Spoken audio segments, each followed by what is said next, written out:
ভালোবেসে বিয়ে করেছেন, বউকে সৌদি আরবে নিয়ে এসেছে, তারা রিয়াদ নাসিমে থাকতো। বউ এখানে আসার পরে পরকীয়া প্রেমের সাথে লিপ্ত হয়ে যায়, তার স্বামী সেটা জানতো না। হঠাৎ গত পরশু তার বউ প্রেমিকের সাথে পালিয়ে যায়।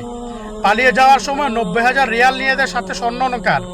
অনেকে জিজ্ঞেস করতে পারেন, ভাই 90,000 রিয়াল কোথা থেকে আসবে? কারণ তার স্বামী একজন রিয়েল এস্টেট বিজনেসম্যান ছিল।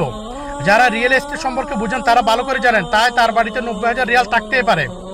আমি একটা কথা বলতে চাই, এই মেয়েটার নাম হচ্ছে মারুফা।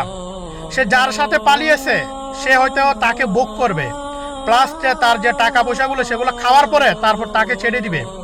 একটা কথা আছে না, লাঙ্গের আশা কইরা তুমি বাতারের বাদ চাঙ্গে, শেষ পর্যন্ত এই ঘটনাটা হবে, আমও যাবে সালাও যাবে। যারা আমার ভিডিও দেখতেছেন প্রিয় প্রবাসী ভাইয়ের, আমি আপনাদেরকে বলবো, মেয়েরা হচ্ছে মায়ের জাত, নারীর জাত, বোনের জাত। আপনি তাদেরকে বিশ্বাস করবেন না। আপনি শ্রদ্ধা করবেন, ভালোবাসবেন, কিন্তু বিশ্বাস করবেন না। কারণ আমাদের প্রবাসী ভাইদের সাথে ঘটনাগুলো প্রতিনিয়ত ঘটতেছে। যারা আমার ভিডিও দেখতেছেন অবশ্যই ভিডিওটি শেয়ার করে দিবেন, এবং প্রবাসী ভাইরা এই ভিডিওটা দেখে অন্তত একটু সতর্ক হবেন। আসসালামু আলাইকুম।